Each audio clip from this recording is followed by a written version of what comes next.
Hey guys, this video is about sandblasting at home using one of the little eBay sandblasting cabinets you can get for cheap. Now this video is mainly about the problems I've encountered using it and how I've got around them and the results you can get. Now this is an engine case off of a Honda CB250 that I've been sandblasting, and for me this is the end result. This finish for me is pretty good, and I don't need anything spectacular because it's not going to be a show bike or anything like that. But the problems I had with the sandblasting cabinet, I'll just show you that sandblasting cabinet now. As you can see, it's pretty small, but when you do get it, the instructions are a little vague on what you need and how to use it. I have added a regulator there so I can regulate the air pressure to the gun, and everything does come with it. You do get the gun, and everything's complete, so you can just plug your air line in and start using. But a word of warning, if you do that, like when I first did it, there was dust everywhere. Like this thing, I mean, it is all sealed up, there is all silicone sealant on all the seams, but the dust just finds a way to get out, and my entire shed was covered in it. So I did try and tape up all the seams, as you can see there. That didn't help too much. It did help quite a bit, but not too much. And in the end, what I did do, because on the back of this there is, I don't know if you can see this little vent here, that is for a vacuum line, and here's like the inlet for the air over here. So what I did do was cobble together something so I could put a vacuum on the end of it. Now this is from my original vacuum cleaner that I did have on it, which was just a house one, and that lasted all of 10 minutes before it overheated. So I ended up getting something a bit better, which has lasted quite well, and it helps 110%. Like literally before, without that, you couldn't see too well in here. There was just dust filling it up. You'd have like a few minutes and then it would be filled up with dust and you couldn't see what you was doing. And with that on it, with the vacuum on it, it's crystal clear in here. There's no dust escapes as well. But I don't run the vacuum all the time. I'll do like 5-10 minute bursts with it, just to make sure that that doesn't overheat and blow up. But this is the barrels for the same engine. I still need to finish them up. It is a long process with this gun. It doesn't have a really big nozzle on it, so you only do little areas at a time. And I've been using I think it's a medium to fine glass bead.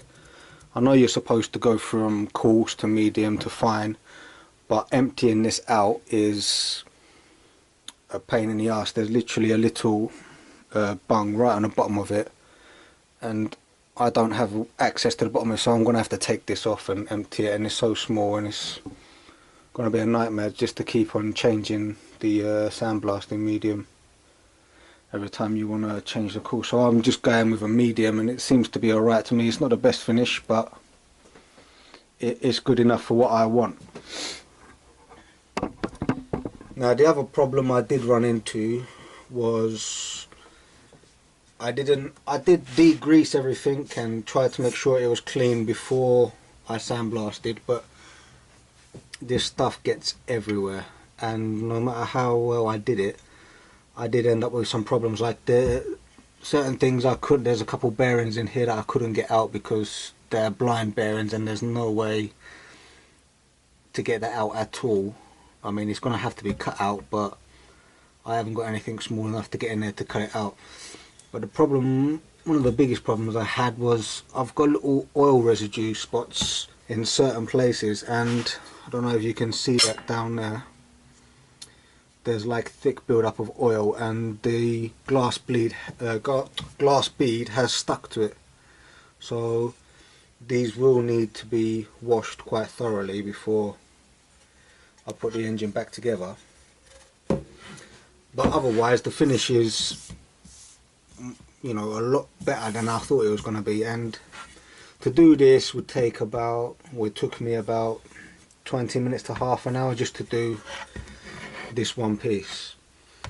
But I mean, it's well worth it, because when I was looking up how much it would cost for me to have it all sandblasted, they was looking at it 150 to 200 pounds to do the complete engine, whereas I've bought the sandblasting cabinet for 60. I've got a regulator for about £10 and already had an air compressor, so it didn't cost me too much. I mean, the sandblasting medium was £30 and I got like a 20-litre bucket of it, so it's still a lot cheaper than if I was to send it out and get it done.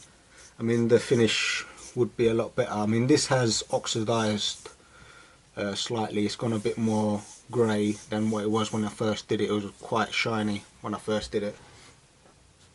But I just wanted to give you guys a bit of information on it, and you know, I mean, it's good fun to do at home as well. It's not hard as long as you get the pressures right. I mean, I've been running it at 45 to 60 psi, and at 60 psi I think the glass bead does tend to shatter on this aluminium, so it turns it a bit rougher.